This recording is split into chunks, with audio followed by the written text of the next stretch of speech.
I am Jason Abraham, the Shadow Teacher 33, and this book by Maurice Nicoll on Gurdjieff and Ouspensky and on the Fourth Way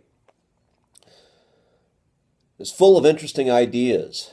And one of the ideas I recently came across is the idea of a chief executive aim, or chief aim, purpose, if you will. This is a concept that is quite familiar in New Thought with Napoleon Hill and others that are well known for manifestation and for achievement, seeking to embody human potential. And this is a big part of the Fourth Way, having a chief aim, having a guiding aim for our consciousness in this life, in this experience. Now, the ultimate intention of the practitioner of the Fourth Way is to be awake, to wake up.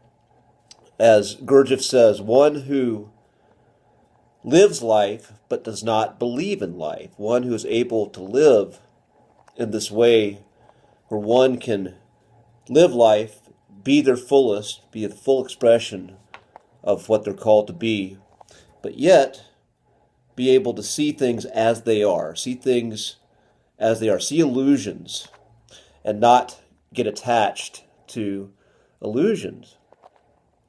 And so we have these different selves, and the ultimate end goal is for all the little I's in us to unify, and unify in alignment with the true I, the one I, and be able to live from this expression. And going back to the chief aim is, at times we can have a chief aim, or one of our little I's believes in a chief aim. However, that chief aim, if we achieve it, it is more conducive to us falling back asleep, to being more deluded, to being more caught in illusion, as opposed to being more awake, being free from these delusions, being able to see things as they are.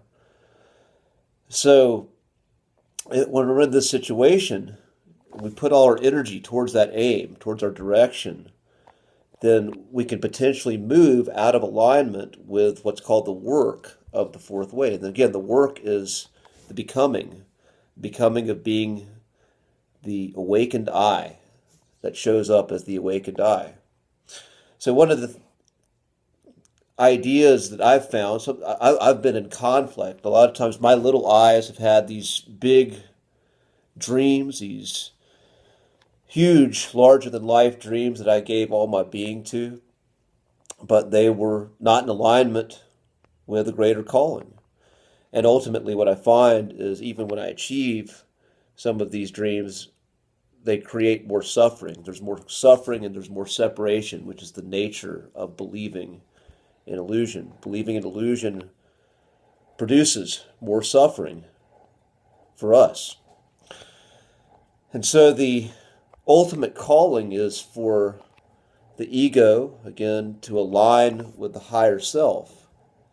And the ego, what the ego pursues and perceives to be that chief executive aim, when that's in alignment with the higher self, with the higher I, then miracles happen for us. That's when we are truly able to move in this expansive calling that is in alignment, in full alignment with the work. As when we achieve that chief executive aim, when we move towards it, we're awakening more as opposed to going back to sleep. And this is confusing again, because much of the time in this world people associate value with fame and money and these abundance of the material world, but yet that does not necessarily mean one is more awakened, one is actually happier. Doesn't mean it can't be all, But much of the time I see celebrities and materialism is actually used as a mechanism to inspire people to be more deluded, to be more asleep, as opposed to actually using that position to awaken souls. But again, there's both. You see the darkness and you see the light in this world if you know what to look for. But we have to have that reference again of knowing what the awakening feels like. What's the feeling of that expansion and connection versus what does it feel like when you're when your ego, when you're in that very single-minded or that reduced consciousness that feels separation. And again, the great paradox is to balance both of them. We need our egos in this body. We need our egos to drive us forward, but the ultimate calling is to be in alignment with that more expanded state, the awakened I. And when we achieve success with our chief executive aim, we become a conduit for more love, expansion, and awakening, not just for us, but for everything around us. We're in harmony with the life process as opposed to being a vampire, as being something that's just sucking energy, that's obsessed with just trying to stay alive, trying to hold on to its power. And this is the difference. So I'm going to end this transmission, my friends. Be strong, be well, and I will see you on the other side.